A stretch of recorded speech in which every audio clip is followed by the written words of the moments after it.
Well, I wandered my way down to the Texas coast with no real plan, just to wander. I spent the day walking Goose Island State Park, taking it in, and letting the coast just kind of work its magic. After that, I rolled on into Rockport, walked the waterfront, and slowed things down a bit. Well, this is Matt, and this is the Matt Out Here YouTube channel, and what do you say we go on an adventure together? Right out of the gate, before we even had a chance to get settled in, Goose Island put on a show for us. At first, we saw this 6-pointer moving into the brush line here, and then boom, right there we see a 10-pointer running down the road. Huge buck, beautiful South Texas buck, crosses the road. He's so focused on does, right? He's in that rut mindset. He's in that activity. He doesn't even care about us. He's looking around. He's smelling. You can tell he's winded. His jaw's hanging low, and he's been running all morning. And he looks at us, and he doesn't even care. So how about that to get our adventure going?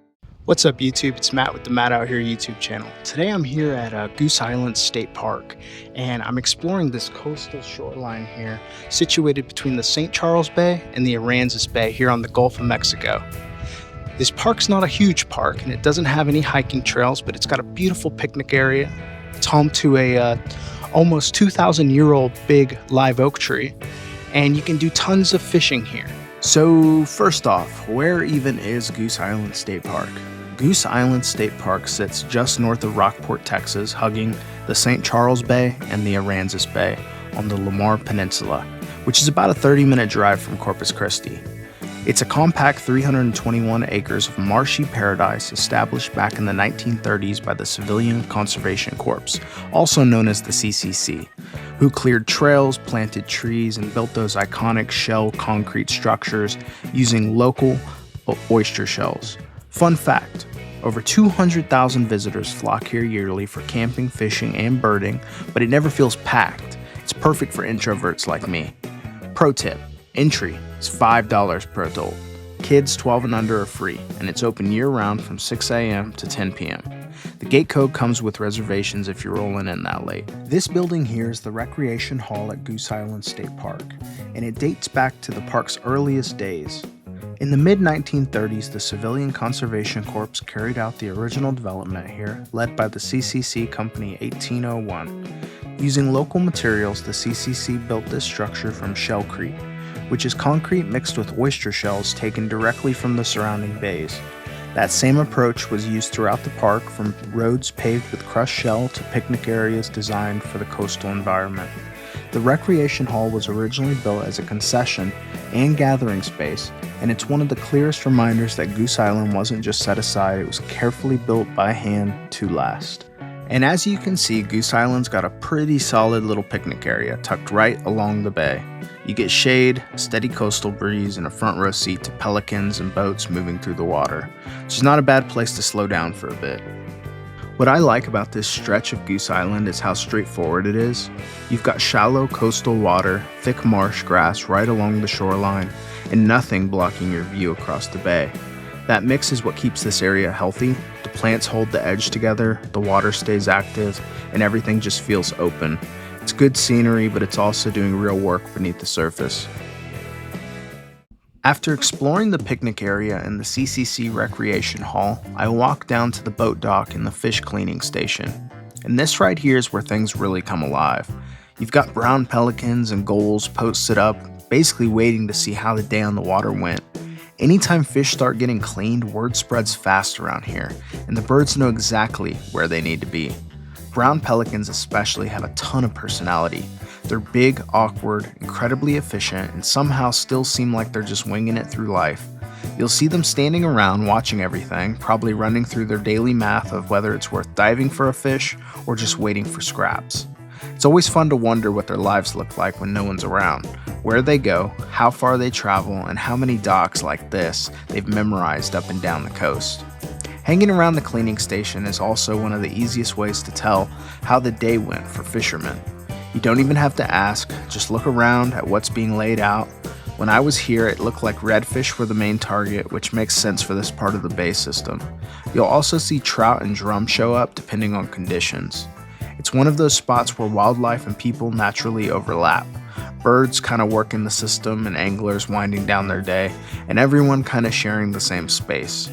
Even if you're not here to fish, it's worth slowing down for a few minutes, watching the birds work, and seeing how the day played out on the water. From here, I walked over to the campsites and RV spots set along the seawall, and this is easily one of the coolest places to stay in the park. You're basically parked on the edge of the bay with nothing between you and the water except a short concrete wall and a wide open view. The water stays active all day out here. You'll see tides moving, bait popping, boats passing through the channel, and birds constantly walking the shoreline.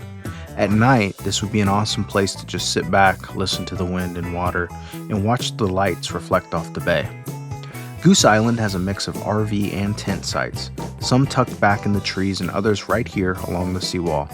These bayfront spots are exposed and breezy, which helps a lot during the warmer months. And the views don't really get old. You wake up to the water, spend the day watching the bay change, and fall asleep with waves tapping against the shoreline. It's a solid setup whether you're in a camper or just passing through for a night. Easy access to the water, great fishing nearby, and one of those spots where even doing absolutely nothing feels like the right move. At the very end of the campground rows, there's this short boardwalk that steps you out into the marsh. It's easy to miss, but it's one of the cooler spots in the park because it gives you a straight look into the wetlands without having to go far at all. This area also overlooks whooping crane habitat, and if you're in season, typically from early November through April, this is one of the places people keep an eye out for them at. Whooping cranes winter here along the Texas coast after migrating south, and Goose Island sits right next to that broader habitat. What's important to know is that access into the actual whooping crane areas is restricted and only available through guided tours. That's intentional. It helps keep the birds undisturbed, and even from here you're looking out over the same marsh system that they depend on. Right next to the boardwalk is a bird viewing area, and it's a good place to just stop and see what shows up. Some days it's going to be probably pretty quiet, and other days there's probably going to be a lot going on. It just depends on the weather, and it depends on the time of day you're probably visiting. Either way, it's an easy spot to step out, look over the marsh, and get a feel for why this stretch of coastline matters so much to the wildlife. For more on whooping cranes, go check out my Aransas National Wildlife Refuge video where I cover them and their habitat a little more in depth. From here, I walked down toward the Pier area and took a look at the kayak launch and the shoreline along the Oyster Beach. Right away, you'll notice these poles sticking up out of the water, and those are actually part of the oyster reef conservation and restoration efforts going on in the bay. Those markers are used to identify protected or developing oyster reefs. Oyster reefs play a big role out here, and they help filter the water, reduce wave energy, and create habitat for fish, crabs, and other marine life.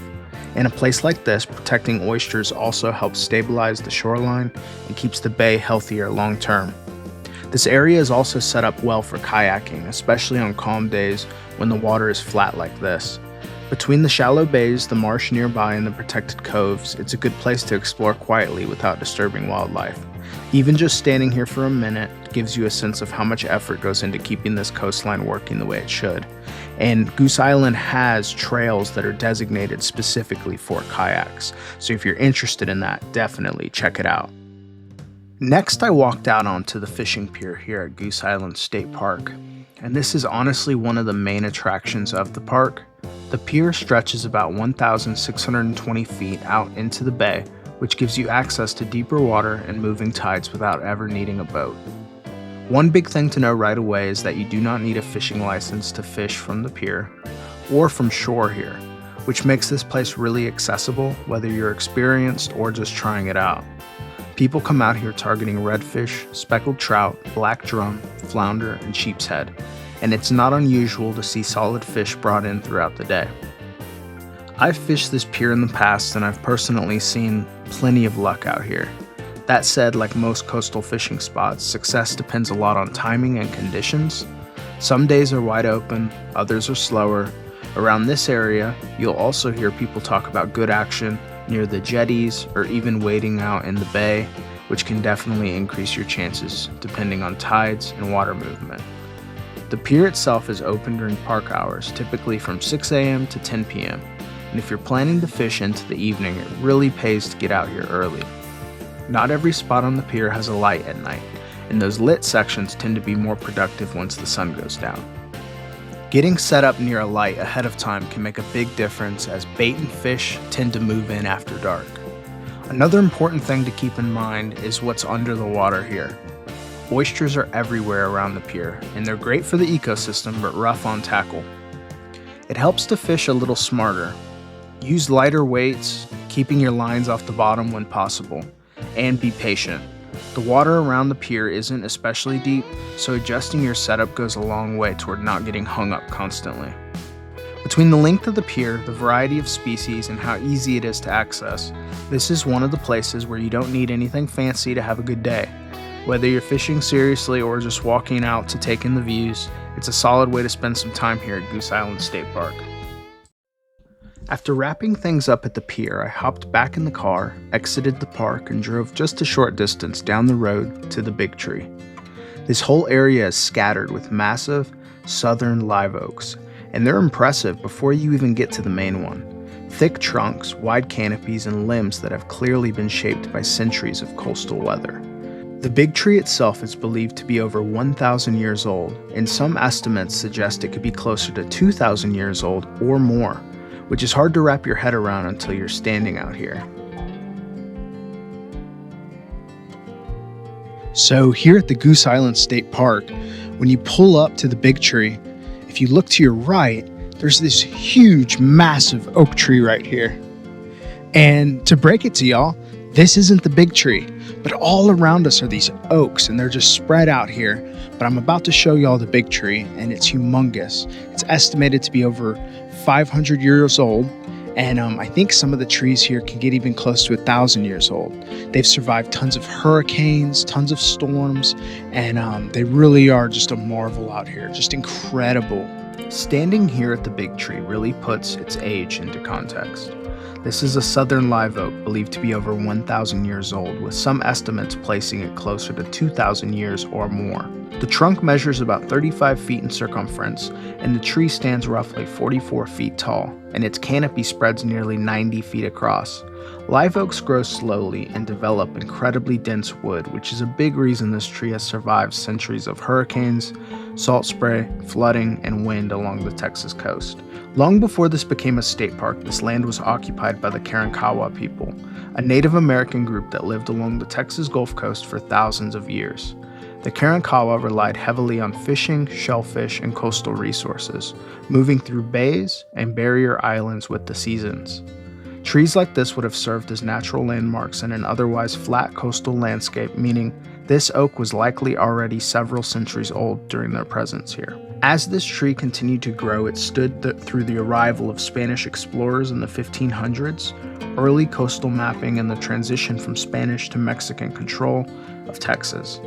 It was already well established during the American Revolution, even though the fighting occurred far east, and it continued growing through the Texas Revolution of the 1830s, the Civil War, and into the Industrial Age.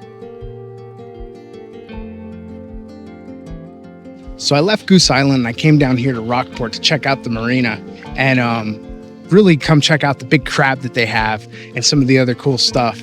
But yeah, come along with me and let's see where the adventure continues. Once we got into Rockport, we stopped by one of the town's most recognizable landmarks, the Big Blue Crab.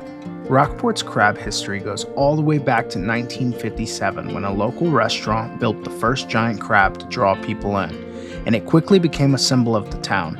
Over the decades, multiple versions of the crab have stood here, surviving hurricanes, being rebuilt, and coming back stronger each time. The current crab was installed in 2021 and is made of stainless steel. It weighs around 6,000 pounds and was designed to withstand future storms. It's more than a photo stop, it's a reminder of how closely Rockport's identity is tied to the water, seafood, and a community that keeps rebuilding. After checking out the Big Blue Crab, we stopped by Rockport Beach, which is one of the most unique beaches on the Texas coast. It was the first Blue Wave certified beach in Texas, meaning it meets higher standards for water quality, safety, and public access. It's well maintained, easy to walk, and set up in a way that actually works for families, swimmers, and people just wanting to spend time by the water. Rockport Beach also sits right next to town, which is part of what makes it special. You can be on the sand one minute and grabbing food or walking the waterfront the next. It's a good snapshot of Rockport as a whole, coastal, laid back, and directly tied to life on the water, which leads perfectly into the marina and the boats that keep this place moving. Walking through Rockport's marina, you're seeing layers of history stacked right on top of each other. Rockport was established in the 1860s and grew specifically because of its access to deep, protected bays like Aransas Bay and Little Bay, which made it ideal for fishing, shipping, and later commercial shrimping. Long before tourism, this town survived on the water, and that connection never went away. One of the most important chapters in modern Rockport history is the arrival of Vietnamese refugees after 1975, following the fall of Saigon. Rockport and other Texas coastal towns became natural landing points because the geography and the climate were similar to Vietnam. For many families, fishing, especially shrimping, wasn't a new trade. It was existing knowledge. By the late 1970s and early 1980s, Vietnamese fishermen were operating a large portion of shrimp boats along the Texas coast, including here in Aransas County. That shift reshaped the working waterfront. Vietnamese-owned boats became a common sight in marinas like Rockport, and the seafood industry here grew stronger because of it. Even today, remnants of that era are visible, from vessel types to dock layouts to the way fishing is approached in these bays. Rockport's marina reflects that blend of culture, where commercial fishing, recreational fishing, and generational knowledge all overlap. The marina also plays a major role in the regional economy. Rockport supports charter fishing, commercial shrimping, bait shops, repair yards, and seafood processing tied directly to redfish, speckled trout, flounder, drum, shrimp, and blue crab. These waters are nursery grounds for Gulf species, which is why fishing pressure, conservation, and seasonal regulation matter so much here. Historically, Rockport has also been forced to rebuild more than once. Hurricanes like Celia in 1970 and Harvey in 2017 caused massive damage to the town and its marina, wiping out boats, docks, and businesses. Each time the community rebuilt, often stronger and better prepared, you can see that resilience in the marina today, with reinforced structures, updated facilities, and businesses that have adapted instead of disappeared. What makes Rockport's marina different from a lot of coastal towns is that it never fully turned into a tourist-only frontage. This is still a working marina where people make a living, launch guide trips at sunrise, and tie up boats at the end of a long day on the water. You can walk these docks and tell quickly that this place exists because of the bay, not in spite of it. I've been coming to Rockport my whole life, and I've watched this town change over the years while somehow still staying the same. I remember coming here as a kid with my grandparents and staying for a full week at the Lighthouse Inn, then heading out fishing with my grandfather and my dad, and at the end of the day, my grandmother would be back at the room frying up shrimp. Or we'd all walk down the street to eat at Charlotte Plummer's, which is probably where my very serious fried shrimp addiction started at a young age. Rockport has always been one of those places tied to family, memories, and time spent together, and it's a town that I'll keep coming back to for the rest of my life, and one I'll always make a point to share with the people I care about. Alright folks, that's going to be a wrap on this video. I hope y'all enjoyed Goose Island State Park as much as I did. I hope y'all are making plans to come out here and maybe do some fishing, or honestly some kayaking, but really just come down here and enjoy the coast and the Gulf of Mexico and see all the things that it has to offer. But until next time y'all, I hope y'all decide to get out there, find a little inspiration from this video, and go explore for yourself. I'll see y'all on the next one. Take care.